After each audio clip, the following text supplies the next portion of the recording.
The unexpected rejection. Mrs. Brown, an elderly black woman, stepped into the bustling restaurant with a graceful stride. The scent of fresh bread and sizzling food filled the air, and the chatter of other diners created a welcoming atmosphere. She had been looking forward to this meal for days. She'd heard so many good things about this place, and now, finally, she was here. As she walked up to the host's stand, she noticed how neatly dressed the staff were. The host, a young man named Tom, smiled at her. He was about to say something when his expression quickly changed. He glanced down at her, and then, without hesitation, he looked away.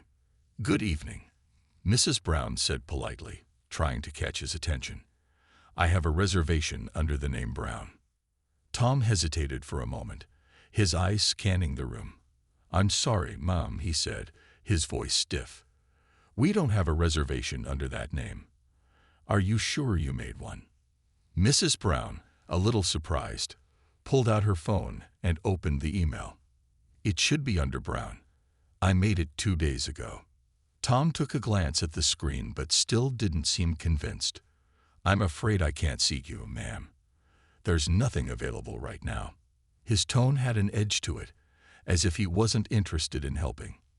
Mrs. Brown, trying to keep her calm, noticed the way he avoided looking at her directly. Something about the situation felt strange.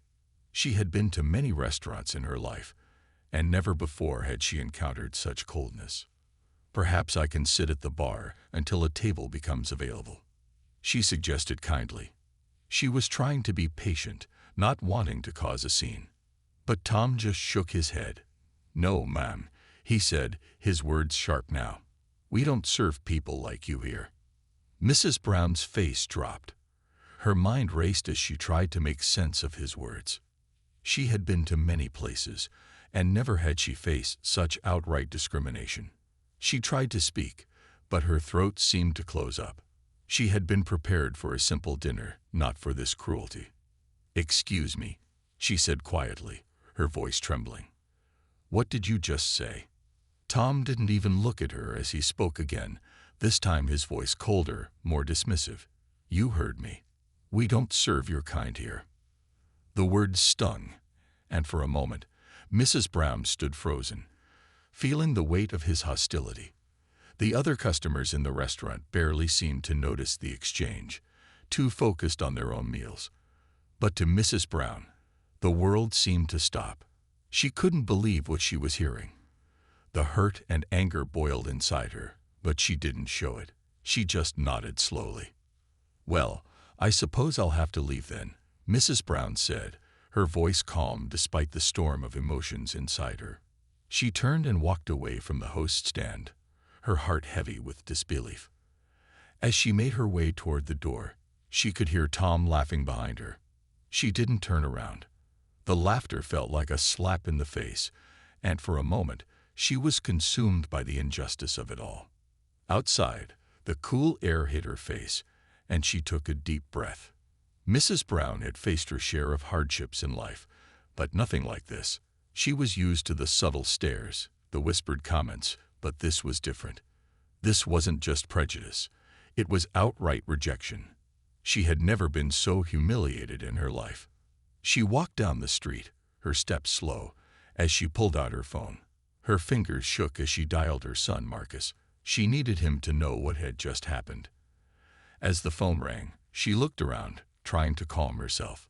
This was not what she had expected from a place that was supposed to be known for good food and good service. "Hello, Mom," Marcus answered after a few seconds, his voice warm and reassuring. "Marcus," Mrs. Brown said, trying to keep her voice steady. "You won't believe what just happened to me." Marcus, sensing the seriousness in her tone, quickly asked, "What happened, Mom?" She took a deep breath before explaining. "I went to that restaurant, the one you always recommend. I had a reservation, but the waiter—" She paused, shaking her head in disbelief. "He refused to serve me. He said they don't serve my kind here." There was a long pause on the other end of the line. Marcus was quiet, processing what his mother had just said. "You're not kidding, right?" he asked, his voice suddenly filled with anger. "No, Marcus," she replied quietly. "He said exactly that. I didn't know what to do." "Mom," Marcus said, his voice firm, "stay right there. I'm coming to you." Mrs. Brown wasn't sure what Marcus could do, but his calm voice reassured her. She had no idea that this moment, this hurtful encounter, would set into motion a chain of events that would change everything. The owner's confession. The air in the restaurant felt heavy as Alexander Campbell, the owner, took a seat across from Marcus. The once busy and vibrant space now seemed eerily quiet, with the sound of clinking dishes and chatter drowned out by the tension in the room. Marcus sat with his arms crossed, his eyes locked on the owner. This wasn't a conversation he had ever expected to be having, and it certainly wasn't one he wanted to have. But what had happened to his mother couldn't just be swept under the rug. Campbell looked at Marcus, his face tense, but there was something about his demeanor that hinted at more than just surface-level concern. Marcus's gut instinct told him that the truth was not as simple as an employee's mistake. There was something more here. "Mr. Brown," Campbell began, his voice calm but with an edge of frustration, "I understand why you're upset. I would be too, if it was my mother who had been disrespected. But let me explain what's been going on." Marcus leaned forward slightly, his curiosity piqued. "Explain, then," he said, his voice steady but with a note of impatience. Campbell hesitated for a moment, as if weighing his words carefully. "I don't want to make excuses, but things haven't been easy around here lately. We've had some internal issues, and that includes Tom, the waiter who served your mother. He's been with us for a few months, and I've noticed some behavior that hasn't been ideal. But I didn't think it was this bad. I didn't realize it would escalate to something like this."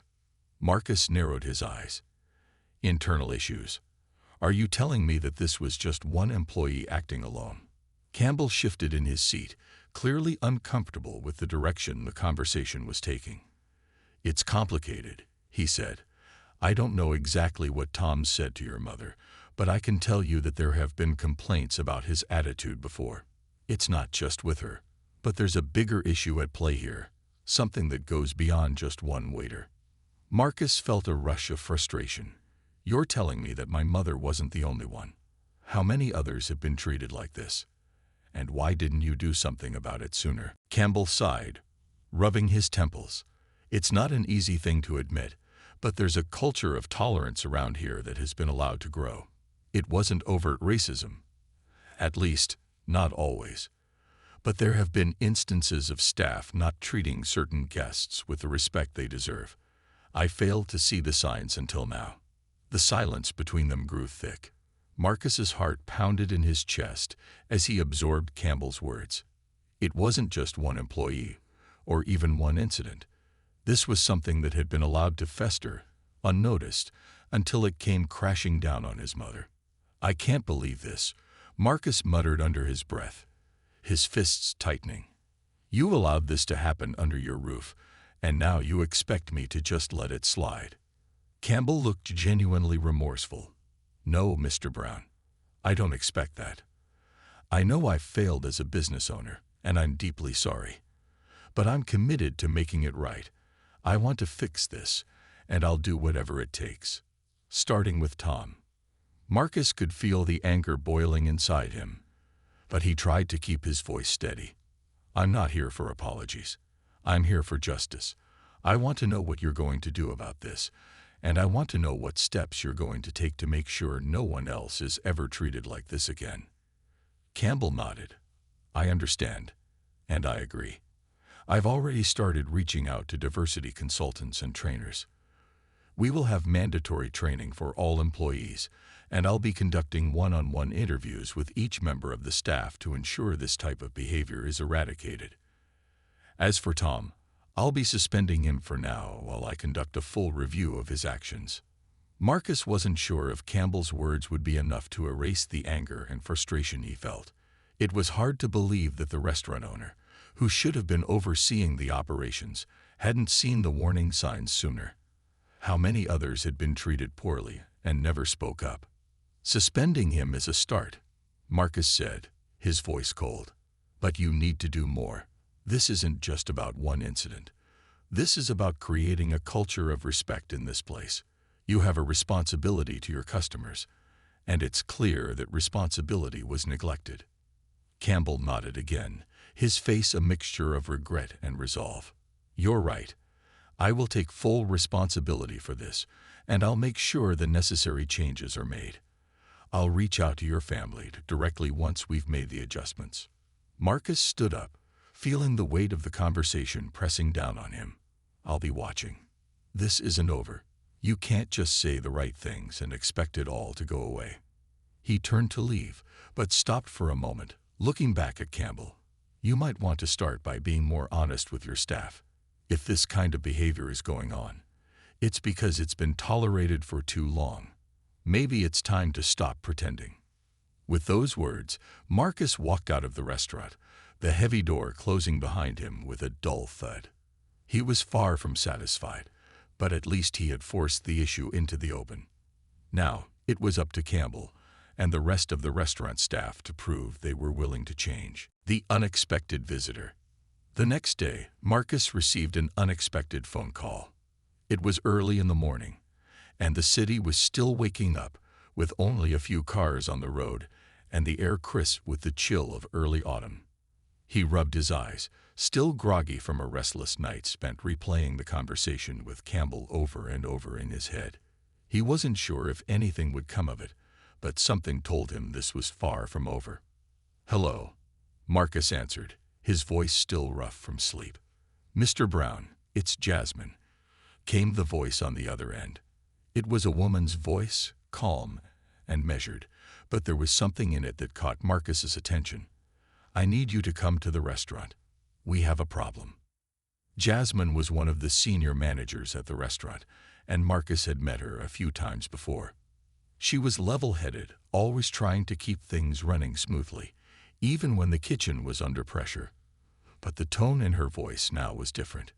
It was urgent, almost frantic. "Problem? What kind of problem?"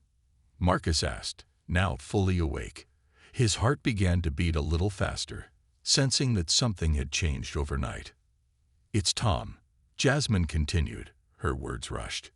"He showed up at the restaurant this morning. He's not the same. I don't know what happened, but he's acting strangely, and I'm worried." Marcus's stomach tightened. Tom, the waiter who had been the source of the incident with his mother, had been suspended after Campbell's promise to investigate. Had something gone wrong with the suspension? Was this some sort of retaliation? "I'll be right there," Marcus said before hanging up. He grabbed his jacket, hurried out the door, and drove to the restaurant. His mind raced with possibilities. What had happened? Why was Tom back so soon? Had Campbell's efforts to resolve the situation backfired? When Marcus arrived at the restaurant, the last thing he expected to see was Tom standing in front of the door, as though waiting for him. His expression was cold, distant, almost as if he was a different person altogether. "Tom," Marcus said, walking toward him. "What's going on? Why are you here?" Tom didn't answer at first. He simply stared at Marcus with a vacant look in his eyes, almost as if he didn't recognize him. Marcus's gut churned with unease. This wasn't the same cocky, disrespectful waiter he had encountered the day before. Something was off. Very off. "Mr. Brown," Jasmine said, appearing from the kitchen. She looked just as perplexed as Marcus felt. "He just walked in like nothing happened. He didn't even speak to anyone. I tried to talk to him, but She paused, clearly struggling to put her thoughts into words. "He just stared at me. It was like he was in a trance or something." Marcus frowned. "What do you mean? Was he?" "I don't know. He wasn't like this before. He's different. I don't know how else to explain it," Jasmine said, shaking her head. "But I'm worried. He won't leave. And now I'm starting to think this whole situation is getting out of hand." Marcus's mind raced as he watched Tom, standing motionless at the door. His heart pounded in his chest. What was happening here? Was Tom just playing games, trying to provoke them again? Or was there something more to this strange behavior? "Tom," Marcus called out, stepping forward. "What's going on? Why are you acting like this?" For a moment, there was no response. Then, slowly, Tom turned to face Marcus. His eyes were wide, and his pupils were dilated as if he were in some sort of trance. The moment their eyes locked, Marcus felt a chill run down his spine. I don't know what's happening," Tom muttered, his voice barely audible. "Something's wrong. I can't explain it, but I feel like I'm being watched, like someone is controlling me." Jasmine looked horrified, but Marcus didn't know what to think. Was this some kind of act, or was Tom genuinely scared? The pieces didn't fit together. "I don't understand," Marcus said, his voice firm. "What are you talking about?" "I didn't want to do it," Tom continued, his voice trembling now. "But they made me. They told me I had to. I had no choice. I never wanted to hurt anyone." A shiver ran down Marcus's spine. "Who made you do what, Tom?" he asked urgently. "What are you talking about?" Tom's gaze seemed to drift away, as though he were speaking to someone who wasn't there. "The people who run this place," he said softly, almost as if he were confessing a secret. "They control everything. They made me act the way I did. They made me target her. I didn't have a choice. They said I had to." Marcus's mind reeled. What was Tom saying? Who were these people? And why had they manipulated him into doing what he did to his mother? Just as Marcus was about to ask more questions, the door to the restaurant opened with a loud creak, and two well-dressed figures walked in. Figures Marcus didn't recognize. Jasmine's face drained of color when she saw them. "Who are they?" she whispered. Marcus stared at the newcomers, his heart pounding with dread. Something was happening here, something much darker than he had imagined, and the mystery was far from over. The mysterious figures. As the door creaked open, Marcus felt a wave of cold air rush into the restaurant, carrying with it the scent of freshly fallen rain. The two figures who entered looked like they belonged in a high-end corporate boardroom, not a family-run diner. Their clothes were perfectly pressed, their shoes gleaming. But it wasn't just their appearance that stood out. There was an aura about them, something unsettling that made Marcus' skin crawl. The taller of the two was a man, perhaps in his mid-40s, with sharp features and eyes that seemed too calculating for comfort. His dark suit was expensive, and the way he carried himself suggested he was used to being in control. The woman beside him, slightly shorter but just as poised, was dressed in a sleek black dress and heels. Her long, dark hair cascaded down her back, and she exuded an air of cold authority. Jasmine looked at Marcus, her eyes wide with fear. "I don't know who they are, but something about them doesn't feel right." The man's gaze swept over the restaurant, as if he were evaluating everything in it. The chairs, the walls, the people. His eyes landed on Tom, still standing motionless by the door, and a small, almost imperceptible smirk curled on his lips. "Ah, there he is," the man said in a smooth, deep voice. "Tom, my dear boy, we've been waiting for you to come back." Tom's eyes flickered, but he remained silent, his expression blank. He didn't seem to recognize the man, but there was a look of fear in his eyes, like he had no control over his actions. Marcus stepped forward, his heart racing. "Who are you?"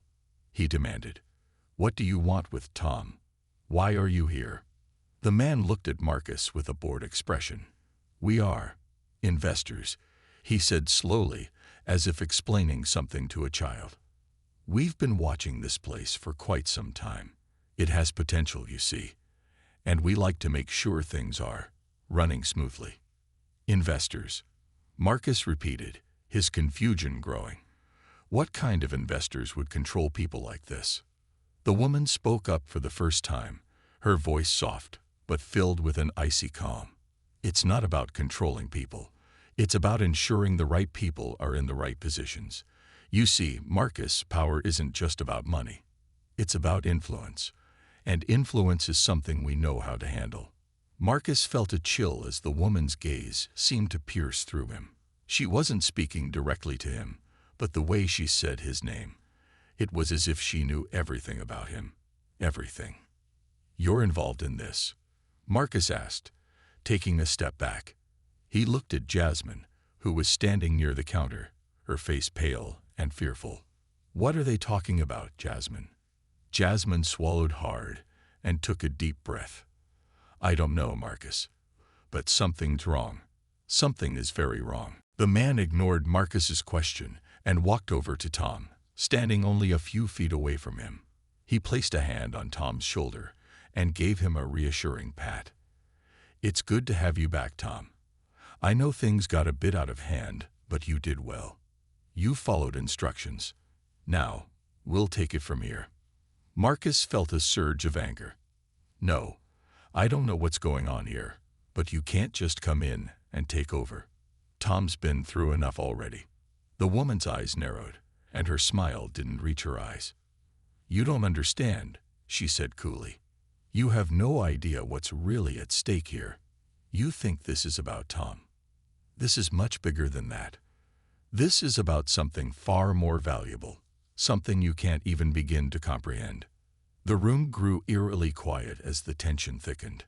Marcus could feel his heart pounding in his chest, his hands clenched into fists at his sides. What were they talking about? What was so valuable that they would manipulate someone like Tom? "I won't let you get away with this," Marcus said, his voice low and threatening. "Whatever you're doing here, it stops now." The man chuckled, a low, mocking sound. "You can't stop anything, Marcus. It's already set in motion. What's done is done. All we're doing is finishing what we started." Before Marcus could respond, the woman turned to him with a cold smile. "You'll see soon enough. This isn't the end. It's just the beginning." With that, the two figures turned and walked out of the restaurant, leaving Marcus standing in stunned silence. He couldn't shake the feeling that something much darker was unfolding before his eyes. They weren't just business people. They were something else entirely. As Marcus stood there, trying to process everything that had just happened, he noticed Tom moving again. The waiter's expression was still distant, but something had changed. For the first time since the confrontation started, Tom looked at Marcus, really looked at him, as if trying to say something. Marcus took a step forward, but before he could speak, Tom whispered in a hoarse voice, They've been watching us. The whole time. Everything. They know everything about you." Tom's words sent a chill down Marcus's spine. Who were these people? What did they want with him and his mother?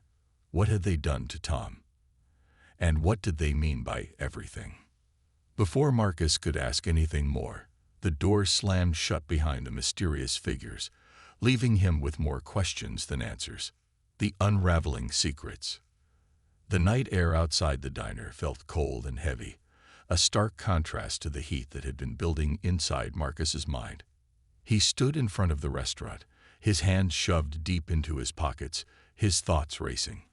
The words of the mysterious couple, the investors, kept echoing in his mind. "It's already set in motion," they had said. What had they meant? And why did it feel like something far bigger was happening? Something that involved him, his family, and now Tom. He looked at the restaurant, the lights flickering in the windows. The quiet hum of the city outside seemed distant, almost irrelevant. There were so many unanswered questions, and yet Marcus couldn't shake the feeling that the answers were just out of reach, waiting to be uncovered. He turned back to the diner's door and walked inside. Jasmine was still at the counter, her face pale, and her hands trembling as she wiped down the counter for what felt like the 100th time. She looked up when she heard Marcus approach. "Did they leave?" she asked, her voice shaky. Marcus nodded. "They're gone. But I don't trust them, Jasmine. I don't know what they're involved in. But I'm sure it's bad news. That man, the one who was with the woman, there was something about him. Something off." Jasmine didn't say anything at first. She just looked at him, her eyes wide, as if waiting for him to say more. When Marcus didn't speak, she hesitated, then slowly whispered, I think I think they've been watching us for a long time, even before today. Marcus stared at her, his stomach sinking. What are you talking about? She took a deep breath, wiping away a tear from her eye. I didn't want to say anything before, but I've been noticing strange things around here for months. People coming in and out, people who don't belong here. I thought I was imagining it, but now I know I wasn't. Marcus felt a chill creep up his spine. What kind of people? Jasmine shook her head. I don't know, but they don't look like normal customers. They look like they're hiding something. Watching us. Watching Tom. Marcus felt a deep knot form in his stomach. Tom had always been quiet, reserved even, but Marcus never imagined he was under some kind of surveillance. Yet, after what he'd seen earlier, he had to admit, there was more going on than anyone had realized. And that meant they were all in danger. Suddenly, the sound of a car pulling up outside caught Marcus's attention. He rushed to the window and peered out. His heart skipped a beat as he saw a black sedan slowly roll to a stop in front of the diner. The tinted windows made it impossible to see who was inside, but something about the car sent a wave of unease through him. He glanced back at Jasmine, who had noticed too. Her face had gone completely white. That's them, she whispered. They're back. Before Marcus could respond, the door to the diner swung open with a loud creak, and two familiar figures stepped inside. The man and the woman from earlier, dressed in their sleek, expensive clothes, walked in with the same unsettling presence they had shown before. Their eyes scanned the room, immediately landing on Marcus and Jasmine. The man smiled coldly. We were hoping we could have another word with you, Marcus. His voice was smooth and confident, but Marcus could hear the underlying threat in it. He clenched his fists at his sides. What do you want now? The woman, standing silently beside the man, glanced at Jasmine before speaking. We've been doing some research, she said softly, her voice sending a shiver down Marcus's spine. We know a lot more about you than you think. Marcus's mind raced. How could they know so much? What had they been investigating? And why was his family being dragged into this? Why are you doing this? Marcus asked, trying to keep his voice steady. What do you want from us? The man's smile grew wider, but there was no warmth in it. We want control, he said simply. Control over your life, your family, your future. And whether you like it or not, Marcus, you're already a part of this. Jasmine stepped forward, her voice trembling.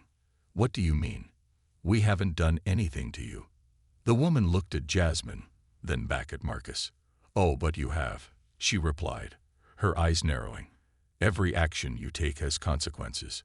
Your choices, your decisions, they all affect something much bigger. And you, Marcus, are at the center of it all. Marcus felt his chest tighten. What are you talking about? What's so special about me? About us? The man laughed, but it wasn't a kind laugh. Let's just say, you have a role to play. A very important role.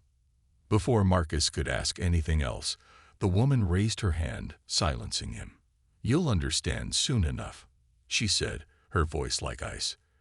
But for now, just know this. You can't run from us. And no matter how much you fight, you're already part of something much bigger than you can imagine. With those final, chilling words, the two figures turned and left the diner without another word, leaving Marcus and Jasmine standing in stunned silence. The door slammed shut behind them, and the restaurant was once again plunged into silence.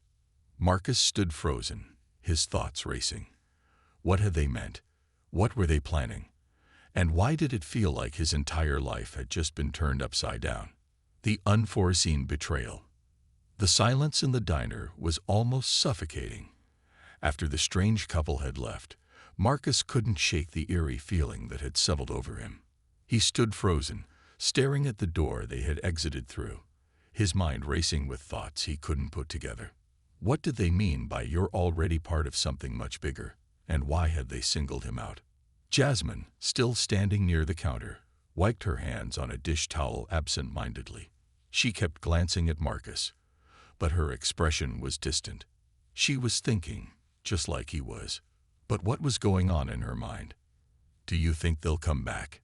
she asked, breaking the heavy silence. Marcus finally turned to face her. "I don't know," he replied, his voice low. "But if they do, we have to be ready. We need answers, Jasmine. We can't just wait for them to make their next move."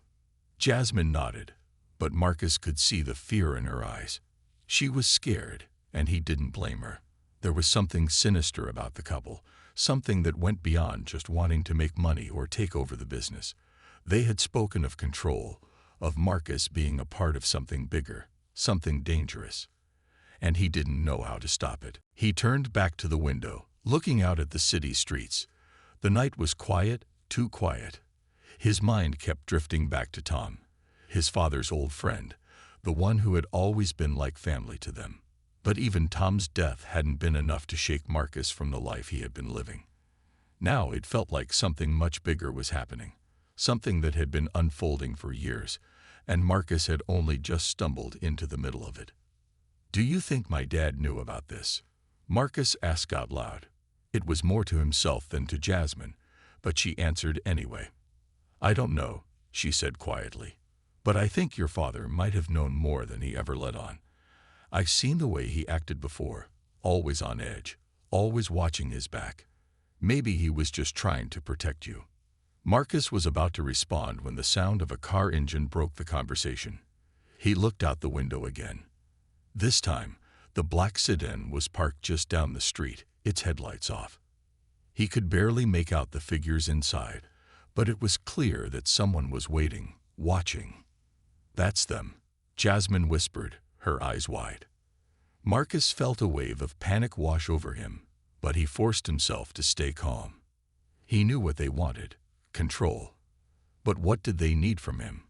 He was just a regular guy running a diner, trying to make a living. He didn't have any secrets, did he? "We have to confront them," Marcus said, his voice shaking with determination. "We can't let them intimidate us like this." Jasmine looked nervous but nodded. "But how? What do we even say to them?" "We don't say anything. We listen. They'll slip up. They always do." As Marcus walked toward the door, his heart thudded loudly in his chest. The uncertainty of what lay ahead gnawed at him. But he couldn't keep running from this.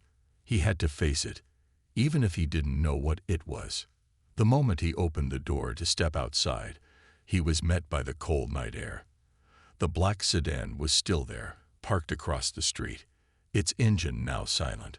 It was like the car had been waiting for him to make a move. Slowly, Marcus walked toward it, keeping a steady pace, trying not to show his nerves. Just as he reached the car, the door swung open, and the man from the diner stepped out. He wore a black suit, his face expressionless as he regarded Marcus with a cold stare. "You came looking for answers," the man said, his voice calm, almost like he was expecting Marcus. "Now it's time to find out the truth." Marcus stood still, his fists clenched. "What do you want from me?" The man took a slow step forward, his face still unreadable. "We want you to join us, Marcus. We've been watching you for a long time. You've always been the one who could help us move forward." Marcus's pulse quickened. Move forward with what? The man didn't answer directly.